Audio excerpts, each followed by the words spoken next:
Olá, turminha! E aí? Estão preparados para dar continuidade ao nosso estudo dos recursos no âmbito do processo penal? Então, vamos lá! Não deixem de curtir, compartilhar e assistir às nossas aulas. Na nossa segunda aula, a gente falou sobre os pressupostos recursais de caráter objetivo e eu pedi para vocês guardarem a palavra carta. Vamos recapitular o que significa a palavra carta? Cabimento, adequação, regularidade formal, tempestividade e ausência de fatos impeditivos ou extintivos do direito do recorrente. Fechou? Então, beleza. Guarda isso, não esquece mais, porque agora a gente vai falar dos pressupostos subjetivos. E aqui, mais uma palavrinha, bem pequenininha. L-I, li. Se você juntar o li com a carta, li carta. Eu li a carta. Então, quais são os pressupostos subjetivos? L-I. Legitimidade e interesse. Vamos analisar cada um deles? Então, vamos lá. O que é a legitimidade? E aqui anotem o artigo 577 do CPP, que diz que o recurso poderá ser interposto pelo MP, ou pelo querelante, ou pelo réu, seu procurador ou seu defensor. Esse artigo aqui prevê a chamada legitimação ampla. Então, quando a gente fala em defesa, quem tem legitimidade para recorrer por parte da defesa? O próprio réu, ele pode interpor o recurso, e o defensor, seja ele um defensor público, um advogado constituído, advogado dativo. E a acusação? Por parte da acusação, quem pode interpor o recurso? Quem tem legitimidade recursal? O Ministério Público, o querelante e o assistente de acusação. O assistente tem uma legitimidade restrita. O assistente é a vítima. Então, quando a vítima entra no processo penal, passa a se chamar assistente. Aqui a gente fala em assistente da ação penal pública. Expressamente, a lei prevê que o assistente só pode interpor o recurso em sentido estrito contra a extinção da punibilidade, a apelação contra a impronúncia e a apelação contra a sentença absolutória. Sobre esse assunto, anotem os artigos 584 e 598 do CPP. E poderia o assistente interpor outros recursos? Como eu disse, expressamente a lei só prevê esses 3 casos, mas outros recursos podem ser interpostos em desdobramento a essas hipóteses. Um exemplo seria o assistente interpondo um recurso em sentido estrito, o juiz negando o segmento a esse rese, e aí o assistente vai lá e interpõe a carta testemunhável. Então, a interposição dessa carta seria um desdobramento do rese que foi anteriormente interposto e o juiz negou o segmento. Mas é importante eu também ressaltar para vocês que há uma tendência de crescimento do papel do assistente dentro do processo penal.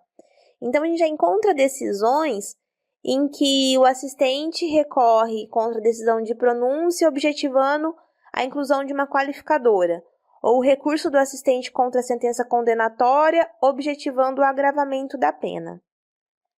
O nosso segundo e último pressuposto objetivo de admissibilidade do recurso é o interesse.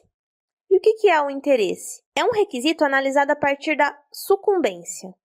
A sucumbência se verifica quando a parte sofreu alguma situação processual adversa, porque algum interesse seu não foi acatado pelo órgão julgador.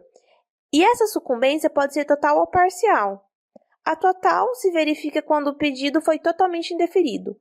A sucumbência parcial, quando o pedido foi parcialmente deferido.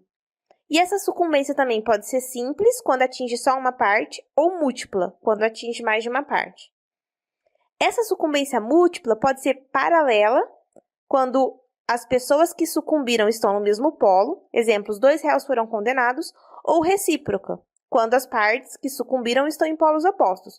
O MP ofereceu uma denúncia e o juiz julgou a ação parcialmente procedente. Então, o MP sucumbiu em parte e o réu em parte também. Então, haverá interesse de ambos em recorrer.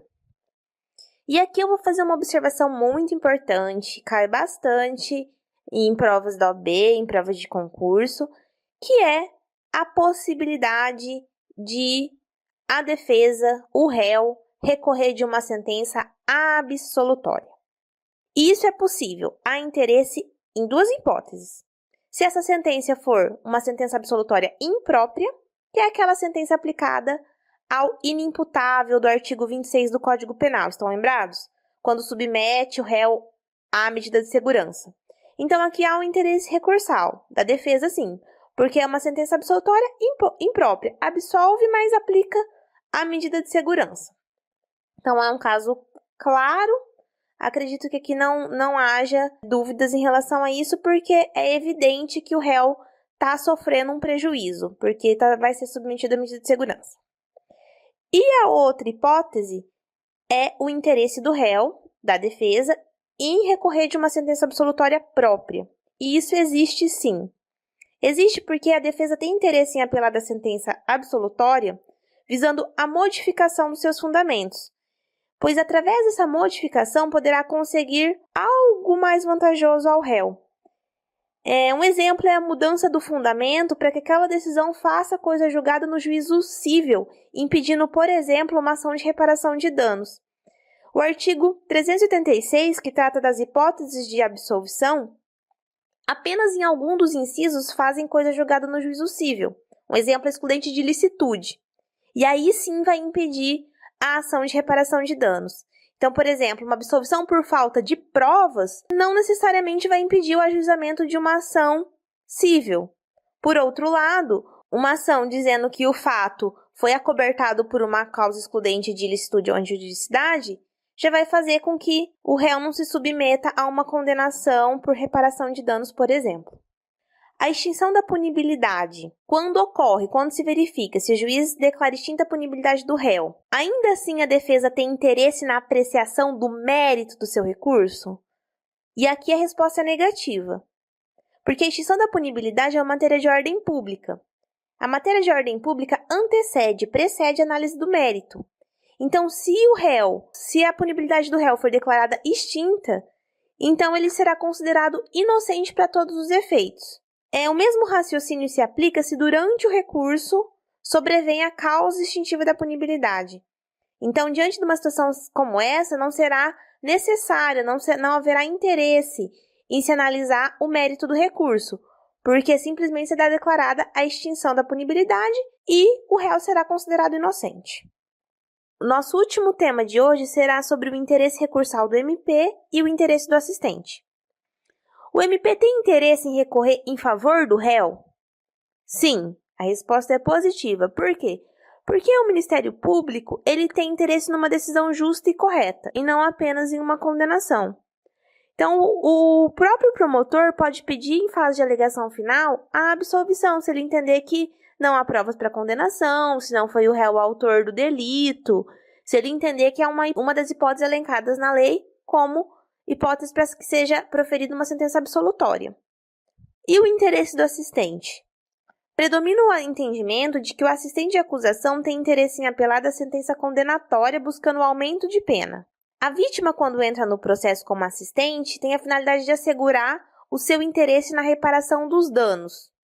Então, a sentença condenatória é interessante para a vítima porque passa a ser um título executório líquido, visto que o juiz, na própria sentença criminal de caráter condenatório, determinará o valor mínimo da condenação que será objeto de manejo de uma ação civil. E aqui a gente finaliza o estudo dos pressupostos processuais, tanto de caráter objetivo quanto de caráter subjetivo. E aqui a gente finaliza a nossa terceira aula sobre os recursos. Finalizamos o tema pressupostos recursais de caráter objetivo e subjetivo. Próxima aula vamos tratar dos princípios relacionados aos recursos. Aguardo vocês, bons estudos e até lá!